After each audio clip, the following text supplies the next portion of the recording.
We study about the standard electrode potential. Short form is SHE, SHE, standard hydrogen electrode, NHE, normal hydrogen electrode.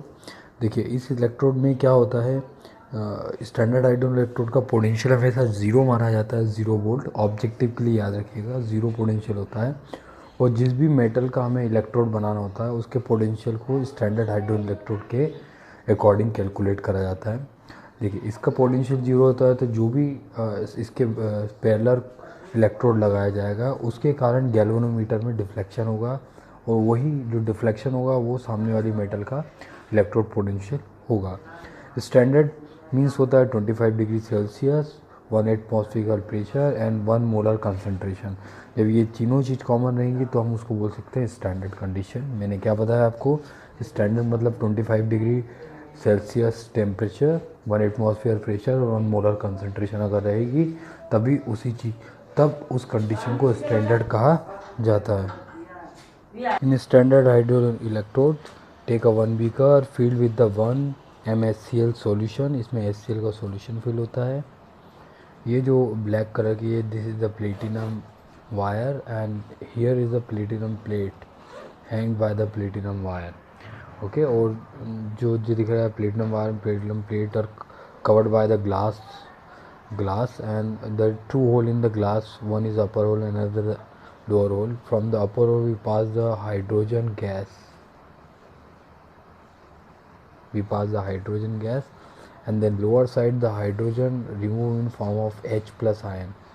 Okay, इसको फिर से समझने की कोशिश करते हैं। लुक एट, देखिए एक बीकर ले लीजिए, इस बीकर के अंदर एक प्लेटिनम प्लेट लगा दीजिए। इस प्लेटिनम प्लेट को प्लेटिनम वायर से लटका देते हैं और इस प्लेटिनम प्लेट को कवर कर देते हैं ग्लास से। इस ग्लास में ऊपर एक होल होता है और नीचे एक होल होता है। यहाँ से हाइड्रोजन एंटर कराते हैं जब, तो हाइड्रोजन प्लेटिनम वायर जो होता है, ये वाला जो प्लेटिनम वायर है, इस वायर के ऊपर हाइड्रोजन इलेक्ट्रॉन लॉस करके H प्लस आयन में कन्वर्ट हो जाता है।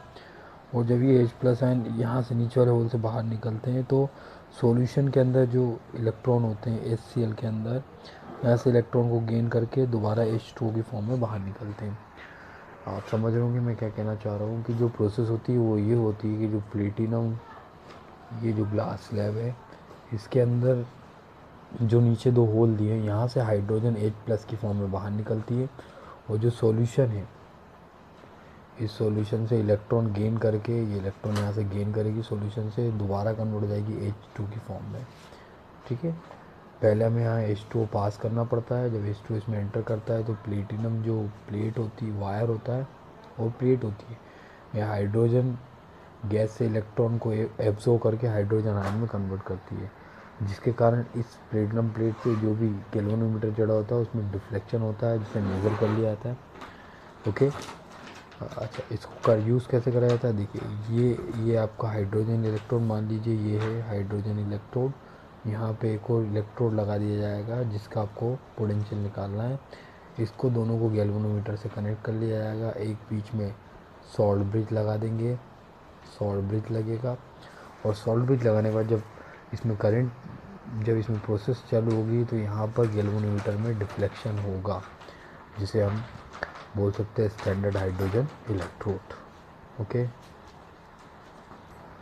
The potential of individual half can not be measured, तो we can measure the difference potential to half cell potential that gives the EMF of cell. The potential of one electrode that other can be determined with the respect of hydrogen electrode. According to the convention, half cell called as standard hydrogen electrode. और जो इसके अंदर देखिए process होगी ना, platinum hydrogen gas, platinum पर hydrogen मैंने अपने इलेक्ट्रॉन लॉस करे तो ये कन्वर्ट हो गया H प्लस आयन में, जो दिया है आपको platinum plus H2 electron loss करे तो प्लस बन गया। ज़ीरो पोटेंशियल डिफरेंस होता है। Now the standard electrode potential consisting of platinum electrode, this is the construction मैंने आपको जो बताया। Standard electrode consist of platinum electrode coated with the platinum black. The electrode is dipped in the acidic solution, 1M solution. Pure hydrogen gas bubbles through it. The concentration of both the reduced and oxidized from the hydrogen is maintained as unity. This implies that the pressure of hydrogen gas is 1 bar and concentration of hydrogen in solution is 1 molar, जो मैंने आपको बताया। 298 kelvin means 25 degree Celsius temperature. The standard hydrogen electrode जो double line दी है, this is the standard potential difference, और हम कह सकते हैं सॉल्ट ब्रिज का काम करता है। Second half cell constructed by taking the standard hydrogen electrode as electrode and the other half cell as cathode, give the reduction potential of other half cell. If the concentration of oxidized and reduced form of the species in the right hand half cell are utility, then potential is equal to the standard potential difference। यहाँ भी ये बता रहा है कि मान लीजिए दोनों सेल जो होते हैं उनके पोटेंशियल में जो डिफरेंस होता है उसको हम मेज़र कर सकते हैं, और अगर ऑक्सीडेशन रिडक्शन दोनों बराबर होगा तो उसका स्टैंडर्ड पोटेंशियल ज़ीरो के बराबर हो जाएगा। ई नॉट जो ई नॉट माइनस का साइन लगा है ये रिप्रेजेंट करता है स्टैंडर्ड इलेक्ट्रो पोटेंशियल को। ई राइट माइनस ई लेफ्ट यानी ई एनोड माइनस ई कैथोड। याद रखिए कैथोड का पोटेंशियल कम रहेगा, एनोड का ज़्यादा रहेगा। कैथोड को हमेशा लेफ्ट साइड लिखा जाएगा और एनोड को हमेशा राइट साइड लिखा जाएगा। देखिए ये जो डिफरेंस है, जो प्लेटिनम होगा, प्लेटिनम इलेक्ट्रॉन लॉस करे, प्लेटिनम पर हाइड्रोजन लॉस करेगा, H+ में आएगा। फिर दोबारा मान लीजिए अगर कॉपर लिया तो कॉपर इलेक्ट्रॉन गेन करेगा और कॉपर मेटल में कन्वर्ट हो जाएगा। ठीक है, अगर मान लीजिए जिंक होगा तो जिंक में इलेक्ट्रॉन जिंक लॉस करेगा, यानी जिंक मेटल है, जिंक इलेक्ट्रॉन लॉस करेगा तो हाइड्रोजन आयन होगा, उस पर इलेक्ट्रॉन गेन करेगा और प्लेटिनम प्लेट पर प्रोसेस होगी। नॉर्मली इस टाइप के स्टैंडर्ड इलेक्ट्रो पोटेंशियल का जो पोटेंशियल डिफरेंस होता है 0.76 वोल्ट के समथिंग माना जाता है। ठीक है, देखिए ये सब रिएक्शंस होती हैं, सेल रिएक्शंस होंगी। अच्छा, सेल आधे आधे वीकर में होगी तो it is known as a half cell. Hydrogen का पोटेंशियल हाफ सेल कहलाएगा और जो मेटल ले रहे हैं उसका पोटेंशियल हाफ सेल कहलाएगा।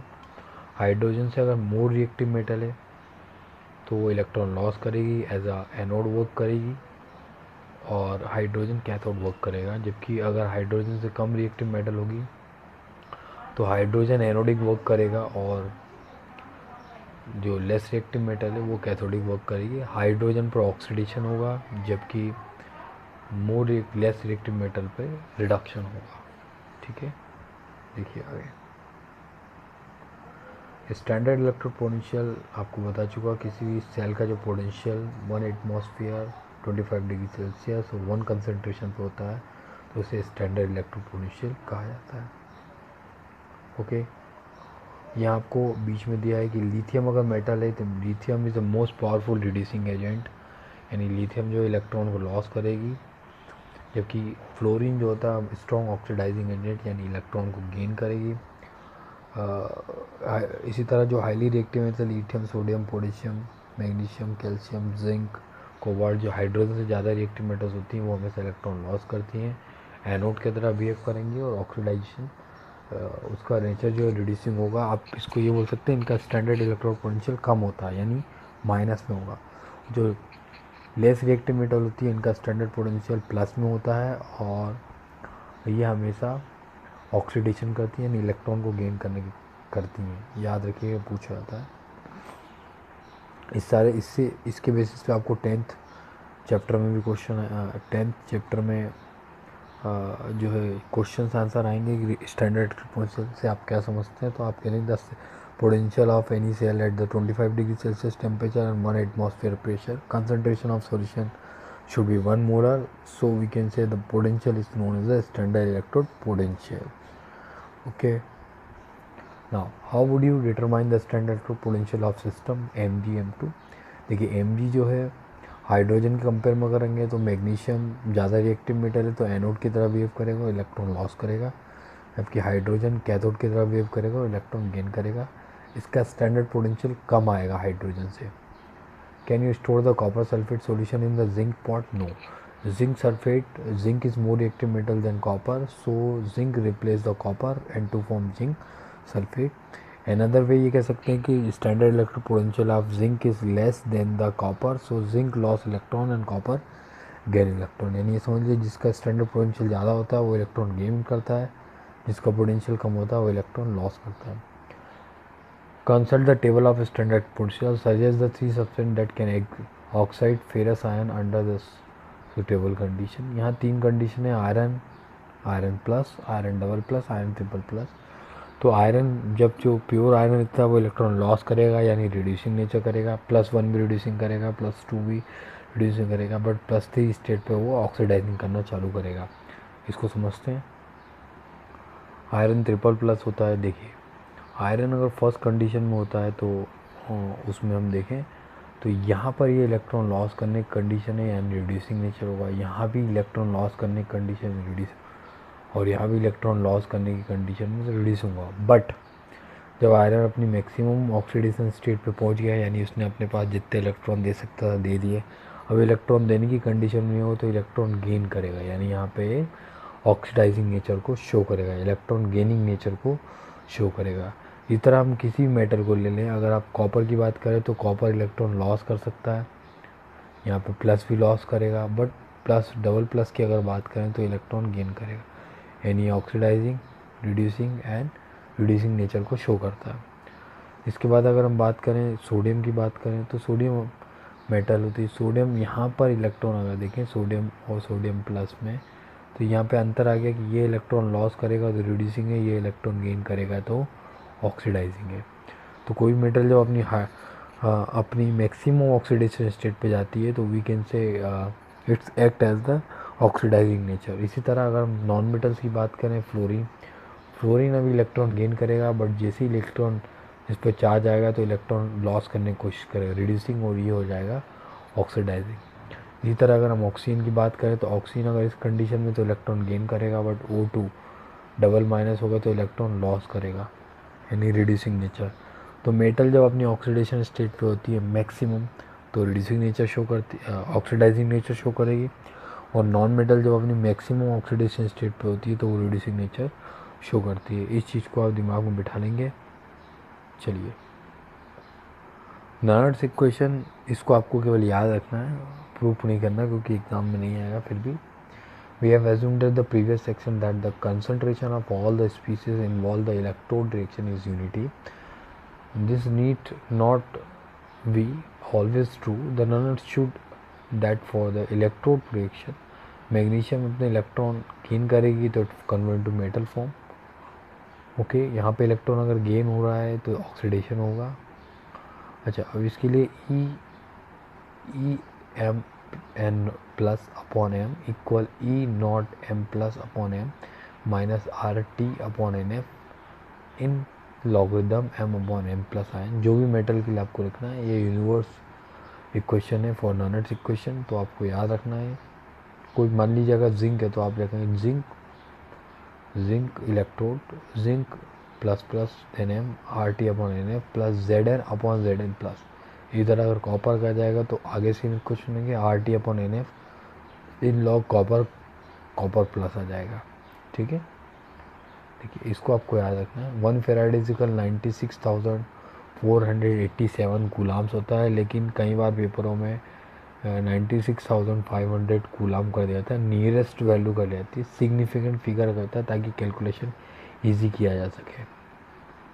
ओके, चलिए ये रिएक्शन दिए। देखिए सबसे ज़्यादा स्टैंडर्ड इलेक्ट्रिक पोटेंशियल अगर आपको दिया होगा तो वो लिथियम का दिया होगा, क्योंकि जो जितना ज़्यादा इलेक्ट्रोनेगेटिव एलिमेंट होता है उसका स्टैंडर्ड पोटेंशियल उतना ज़्यादा होगा।